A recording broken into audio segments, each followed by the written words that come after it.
कक्षा नवम के मेरे प्रिय विद्यार्थियों, मैं दिलीप कुमार राय हिंदी की कक्षा में आपका स्वागत करता हूं। हम लोग इससे पहले पिछली कक्षाओं में साखियां और शब्द पाठ पढ़ रहे थे जो कबीरदास जी द्वारा रचित हैं। हम लोगों ने साखियां पढ़ ली हैं। अब हमारा जो शब्द भाग है उसमें से हमें पहला पद पढ़ना है। तो आइए हम लोग आज इस पद को पढ़ते हैं, उसकी सप्रसंग व्याख्या करते हैं और देखते हैं उसमें क्या विशेष बातें हैं। सर्वप्रथम मैं इस पद को पहले सस्वर वाचन कर दे रहा हूँ। मोको कहाँ ढूंढे बंदे मैं तो तेरे पास में, ना मैं देवल ना मैं मस्जिद ना काबे कैलाश में, ना तो कोनो क्रियाकर्म में ना नहीं योग वैराग में, खोजी होए तो तुरते मिलिहो पल भर की तलाश में, कहे कबीर सुनो भाई साधो सब श्वासों की श्वास में। एक बार पुनः मैं इसका वाचन कर दे रहा हूँ। मोको कहाँ ढूंढे बंदे मैं तो तेरे पास में, ना मैं देवल ना मैं मस्जिद ना काबे कैलाश में, ना तो कोनो क्रियाकर्म में नहीं योग वैराग में, खोजी होए तो तुरंत ही मिले है पल भर की तलाश में, कहे कबीर सुनो भाई साधो सब श्वासों की श्वास में। हम लोग देखते हैं इसमें कुछ कठिन शब्द आए हैं, तो सबसे पहले हम लोग कठिन शब्दों को जान लेते हैं। मोको का अर्थ है मुझे,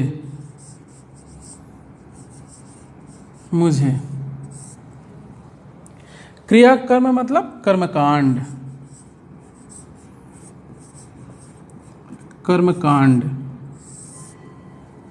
वैराग का मतलब है वैराग्य।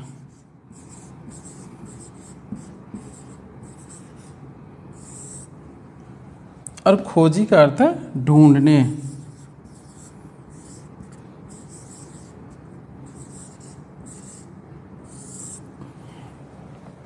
तो मुझे ये कुछ कठिन शब्द लगे। अगर आपको इसके अतिरिक्त भी कोई शब्द जिसका अर्थ पता ना हो, आप जानना चाहते हैं, तो अपने ई पोर्टल पर जाकर लिखिएगा, मैं आपके प्रश्नों का उत्तर दे दूंगा। तो आइए अब इस पाठ की सप्रसंग व्याख्या करते हैं।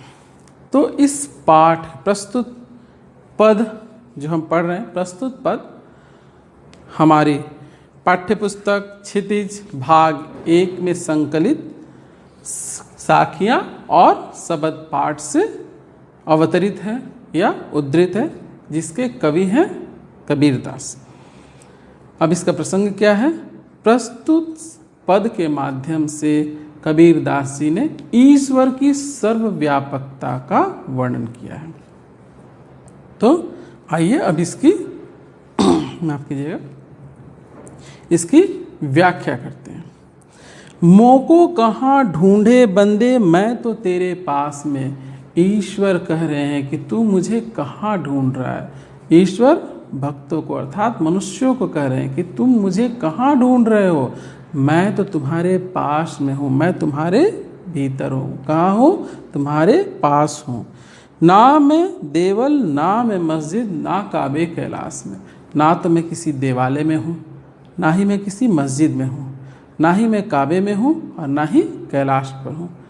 ये सारे जो आपने नाम सुने, देवल हिंदुओं के मंदिर, मस्जिद जहाँ मुस्लिम अपनी वंदना करते हैं, काबे अर्थात मुसलमानों का पवित्र तीर्थ स्थल, कैलाश हिंदुओं का पवित्र तीर्थ स्थल। तो ये सारे जो नाम हम लोगों ने सुने, कबीरदास जी कह रहे हैं कि ईश्वर कह रहे हैं कि मैं इन सब जगहों पर नहीं हूँ। ना मैं मस्जिद, ना मैं मंदिर, ना मैं मस्जिद, ना मैं देवल, ना मैं मस्जिद, ना तो मैं देवालय में हूँ, ना ही मैं किसी मस्जिद में हूँ, ना काबे कैलाश में, और ना ही मैं काबे में हूँ और ना ही कैलाश पर्वत पर हूँ।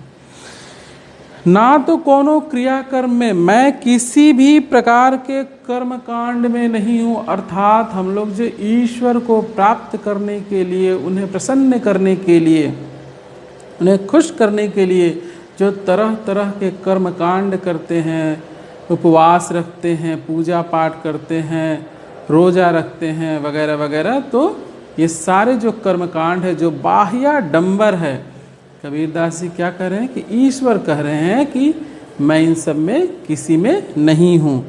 तो ना तो कोनो क्रियाकर्म में, ना ही योग वैराग्य में, और मैं किसी तरह के योग और वैराग्य में भी नहीं हूँ। जो योग साधना के माध्यम से वैराग्य संन्यास ले लेते हैं, संसार त्याग देते हैं और वैरागी हो जाते हैं, इन सब चीज़ों से मैं नहीं मिलता, मैं इनमें नहीं हूँ। खोजी होए तो तुरंत ही मिलिहों पल भर की तलाश में। अगर तुम मुझे प्राप्त करना चाहते हो तो मैं तुरंत मिल जाऊंगा, बस मुझे पल भर की तलाश करना है। तुम मुझे अगर ढूंढो तो मैं तुम्हें क्षण मात्र में मिल जाऊंगा, पल भर में मिल जाऊंगा। कैसे? कहे कबीर सुनो भाई साधो, सब श्वासों की श्वास में ईश्वर कहाँ रहते हैं? प्रत्येक जीव के भीतर श्वास रूप में विद्यमान है। उन्हें बाहर कहीं ढूंढने की आवश्यकता नहीं है। ईश्वर कहते हैं कि मैं सब श्वासों की श्वास में, अर्थात प्रत्येक जीव में निवास करता हूँ।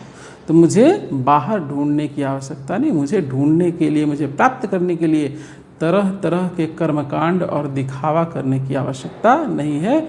मुझे सहज रूप से, सहज भक्ति भावना से, सहज भक्ति साधना से, एकदम सहज साधना से प्राप्त किया जा सकता है।